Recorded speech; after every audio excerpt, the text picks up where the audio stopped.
Born in a small town in southern Illinois, Barbra Schulte was raised in the horse business.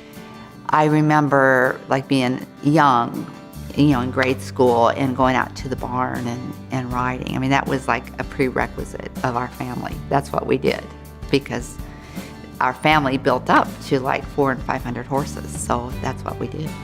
And those horses came from everywhere. If you were interested in a horse, no matter what the age, sex, breed, or discipline, her father Cletus Hulling, who's also in the NCHA Members Hall of Fame, had you covered. And I can remember being a young girl, probably in the 3rd grade, and Dad would get in semi-truckloads of horses, and they'd back them up. The trucks would back up to the cattle chutes, and they'd be from the King Ranch and the 4.6s, and Dad would be in a sorting pen, and the horses would come down off the ramp, and he would be in the pen, and they'd go in and by, and people would be lined up everywhere to have the first shot at these horses. Even as a youngster, Barbra, along with the rest of the family, was part of the business. And there were 5 of us, and that's what our family did. We each had an assignment of horses to ride, and we got off the school bus or got picked up from school, and that's what we did. Even though her father dealt in every type of horse imaginable, there was one type that was clearly his favorite. But Dad's love was cutting. I mean, there was just no doubt that that's what he loved to do. So we had Cutting Horse Alley, and it was on one side of the indoor arena. Barbra loved cutting and the horses too, but sometimes you can have too much of a good thing. Well, there was a time in my life that I got a little burnt out on having to go to the barn. We didn't, as Hullings, we didn't have a choice. And my upbringing was awesome, but it wasn't a choice if we wanted to ride the 6 horses or not. Barbra attended college, and the break from the barn got her thinking a bit differently about her life. I got a master's degree in speech pathology and audiology, and then started to embark on a career. In a few short years, she became an administrator at the Arizona State School for the Deaf and taught at the University of Arizona. And while staying in Arizona with her sister Tootie and Tootie's then husband Tom Lyons, their friend and Barbra's future husband Tom Schulte rekindled her desire to compete. And Tom Schulte would come and visit, and actually it was Tom that got me back to riding and showing. And while traveling for work, Barbra met someone who would really get her back into the business. And I was traveling around Washington State, and on the side, we were selling saddles for my dad. And so somehow I met Harlan Radomski, and he needed a trainer. And I worked there, I don't know, maybe a year.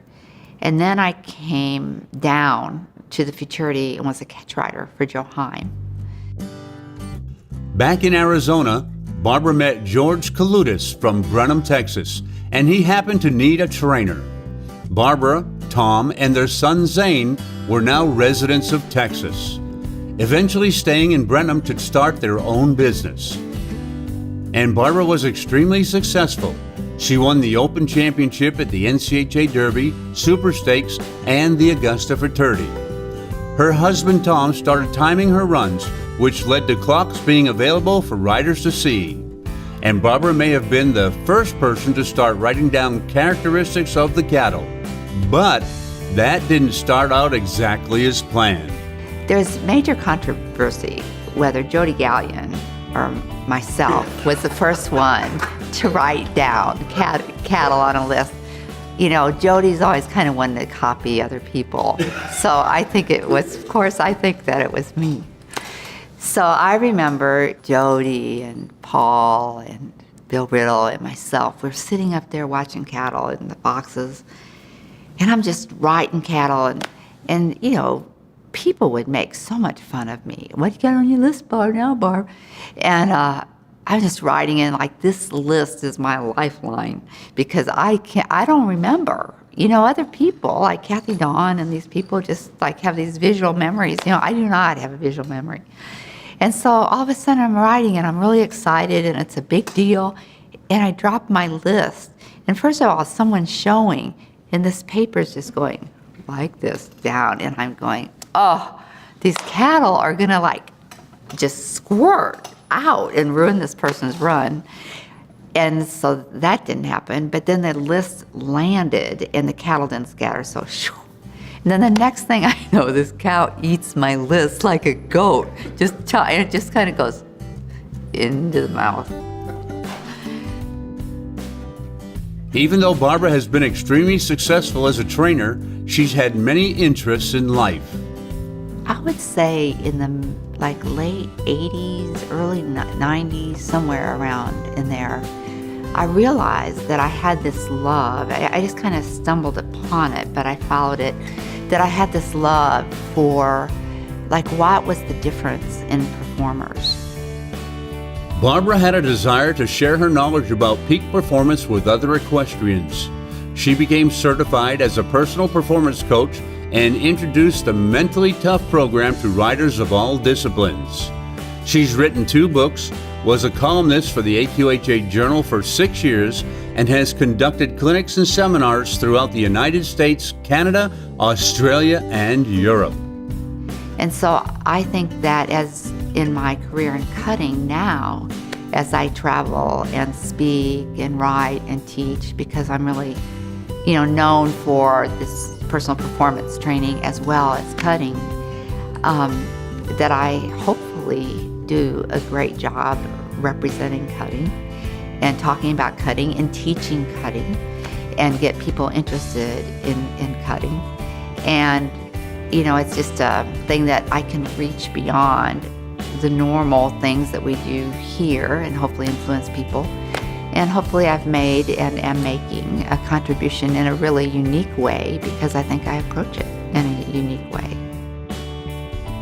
And when asked about how she'd like to be remembered, it becomes clear who Barbra Schulte truly is.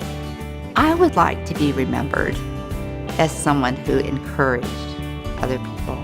That would be my number one thing. It would be like, if Barb was there, she was encouraging me. She should be helping me. She might be coaching me, but she encouraged me. And because of her, I learned something. Barbra's life has been full of adventure and success, but also one tragedy. So Zane was this wonderfully high spirit. And by that, I mean smart and friendly and mischievous. And he used to play with all the kids, of course, in the sandbox. And in June of 2000, Zane passed away from a form of bone cancer, which led Barbra and Tom to create the Zane Schulte Memorial Award.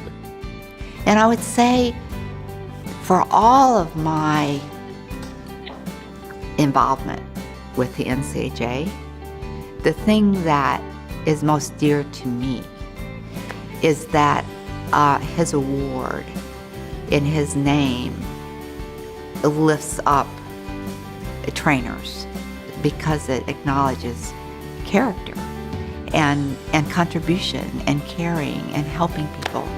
And that really is so meaningful to me. And I'm so happy about that for Zane. So, I think that's one of the best things that we could have done. So, Barbra has served as Vice President for the NCHA and is extremely proud to currently serve on the board of Brave Hearts, a therapeutic riding program for wounded veterans. She's been named National Female Equestrian of the Year by AQHA and has been inducted into the prestigious National Cowgirl Hall of Fame. Her accomplishments are wide-ranging, but she centers all of it around cutting. This dedication and lifelong contribution to the NCHA makes Barbra Schulte a deserving new member of the Hall of Fame. it is so special to be in the Members Hall of Fame.